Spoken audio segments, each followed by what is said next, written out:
En què se pareixen el valencià i el català? En què se diferencien? Depren a reconèixer catalanismes i les diferents ortografies en les nostres classes particulars. Intensives, personalitzables i dedicades. Contacte en la descripció. Què passa, gent del món? Què passa, gent del món? Benvinguts al món de Juan i Patri! Què passa, gent del món? Avui vos duem un vídeo molt especial. Com sempre, ja sabeu que en els nostres canals tenim contingut de molta qualitat. I el d'avui segur que vos agrada. Qui no ha sentit parlar de que els valencians som descendents d'antics colons catalans que vingueren després de la conquista de Jaume I?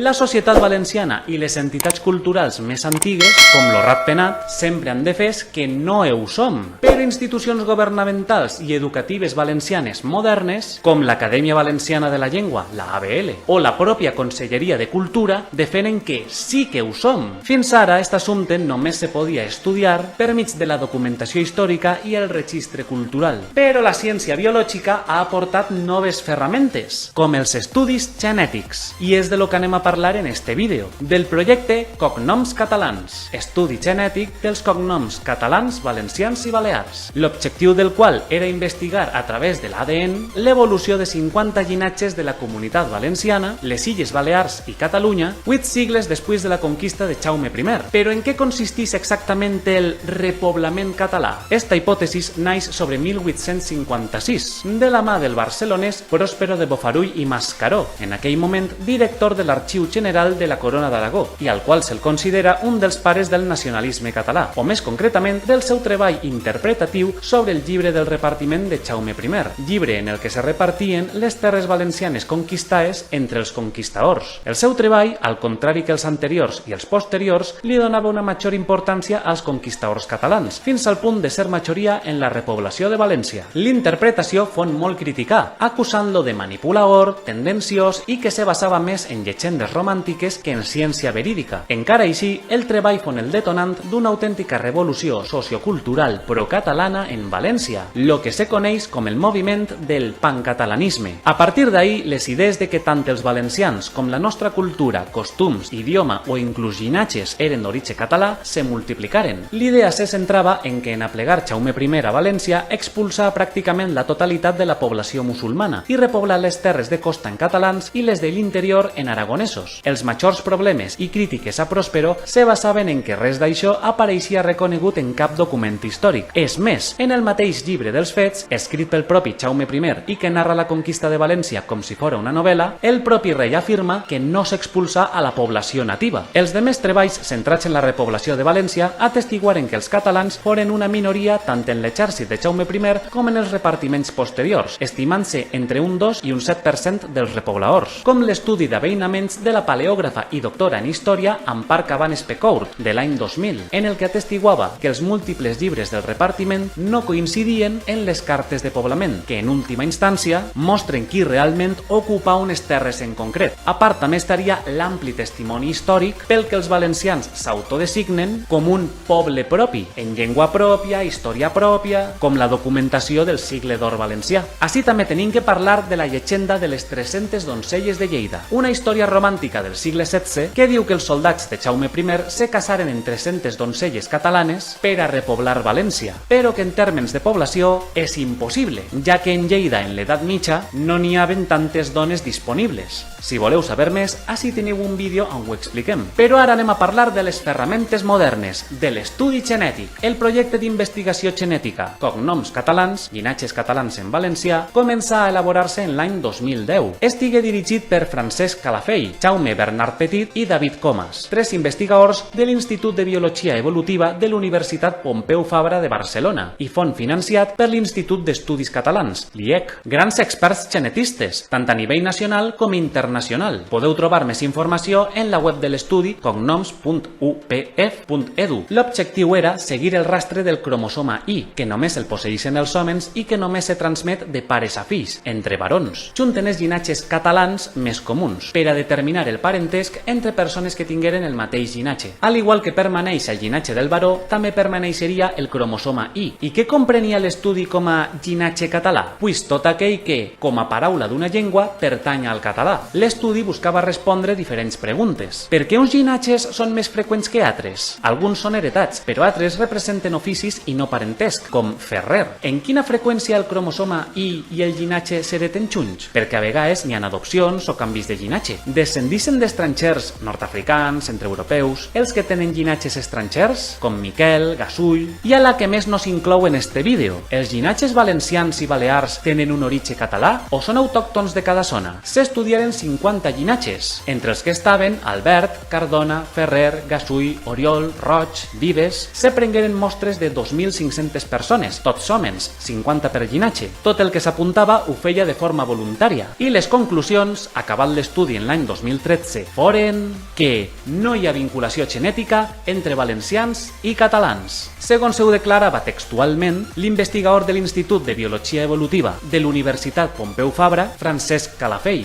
No trobem vínculs genètics entre Catalunya i el País Valencià. S'acabava de confirmar científicament que la colonització catalana de València és falsa. Per lo tant, també se confirmava científicament que ni el poble valencià, ni la cultura valenciana, ni la llengua valenciana descendien de Catalunya, cosa inexplicable per als seguidors de les corrents pro-catalanes. El diari Levante, El Mercantil Valenciano, en data del 10 d'octubre de l'any 2013, publica una notícia titulada Sin el ADN de los conquistadores, on apareixen les conclusions del projecte Cognoms Catalans, que llançava per terra l'hipòtesis de la repoblació catalana de València. Baix estes paraules, explica el biólogo que en los apellidos con más frecuencia valenciana no ha podido comprobar la relación de ADN con las personas que se apellidan de igual modo en Cataluña. Es decir, que los Albert valencianos no proceden del mismo tronco común que los Albert catalanes. Son distintos linajes, entendiendo por linaje como grupo de hombres descendientes de un antepasado común. No proceden, pues, del mismo origen. Els propis autors de l'estudi no se ho podien creure, encara que era una de les qüestions principals a resoldre, i ho intentaren explicar per mig d'adopcions o infidelitats massives. El propi diari Levante és conegut per ser parcialment propici a les corrents pro-catalanes i encapçalava la notícia en la frase «No se trata de hacer negacionismo histórico», donant a entendre una espècie de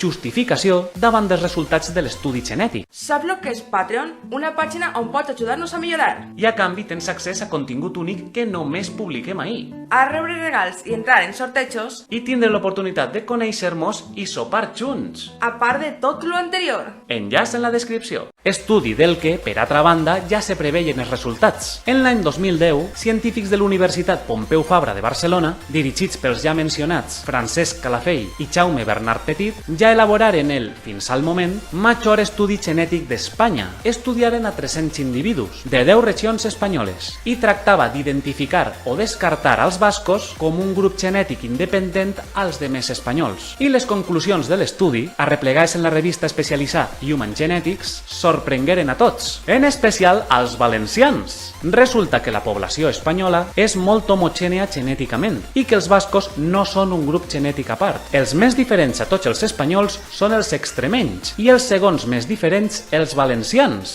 L'estudi identificà un major registre genètic nord-africà en la població valenciana, evidenciant el mestissatge entre els berebers del Marroc durant l'edat mitja i durant els sigles que els moriscs valencians visqueren en aquestes terres. El Regne de València era el territori on més moriscs n'hi havia, musulmans que s'havien quedat a viure en terres cristianes després de la Reconquista, concordant en els registres històrics com el Llibre dels Fets. 2 anys abans, en 2008, este trast ja havia sigut confirmat per un estudi genètic realitzat en col·laboració entre l'Universitat Pompeu Fabra i l'Universitat de Leicester, en Regne Unit, analitzant mostres de 1.400 espanyols i confirmant l'herència nord-africana dels valencians. 3 estudis genètics, tots concloent que els valencians no som descendents de catalans i confirmant lo que la documentació històrica ja mostrava, que Jaume I no expulsà a la població nativa musulmana per a repoblar València en catalans. I igual que l'hipòtesis de l'ascendència catalana, altres en la mateixa finalitat tampoc se sostenen, com l'idea de que el Regne de València estava subordinat als condats catalans, o siga que Catalunya era el territori major, on estava la capital, i València el menor, com avui en dia entre València i Madrid, per exemple. La pròpia denominació feudal ho fa impossible. València té el títol de regne i Barcelona el de comtat. Rei és un títol de més rang que comte,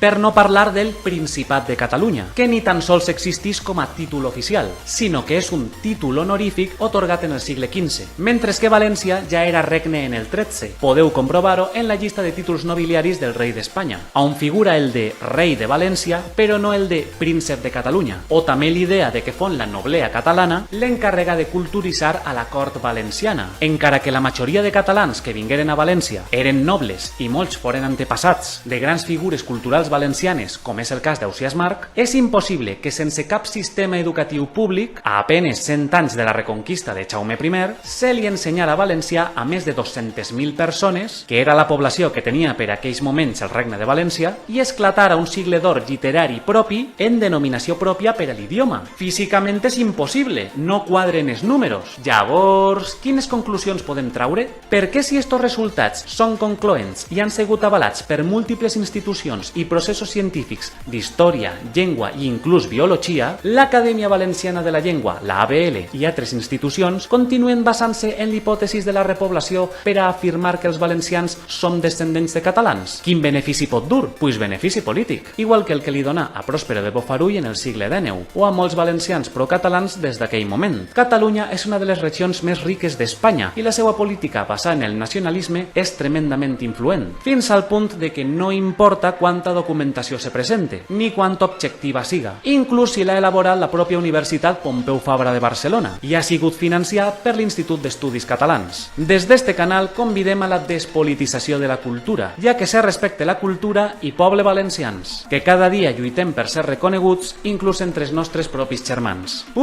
I bé, fins així el vídeo d'avui. Ni nosaltres mateixos sabíem que este estudi genètic anava a donar tant de sí, però si expliquem les coses, les expliquem bé, en punts i detalls. Si aprecies la nostra faena, perquè estos vídeos costen un muntó, dona-li un bon m'agrada al vídeo, que nosaltres ho vegem, i compartís-lo, que li aplega a tot el món. I subscriu-te al canal si vols conèixer més curiositats sobre València, detalls sobre la cultura valenciana i molt més, que tenim un contingut molt variat. Recorda activar la campaneta de les notificacions i quan la tingues activada clicar en activar totes, que així baix en la descripció tens el nostre Patreon, on pots ajudar al canal, tindre accés a contingut únic i a part rebre regals. També així baix tens el nostre correu a les classes de valencià que oferim, per si t'interessa aprendre valencià en nosaltres, nos escrius un correu i ja. Si has aplegat fins així, escriu llinatges valencians en la caixeta de comentaris que n'hi ha així baix en el vídeo, per a que nosaltres vegem quins són els nostres més fidels seguidors, però sobretot... No te baixes del món! Everything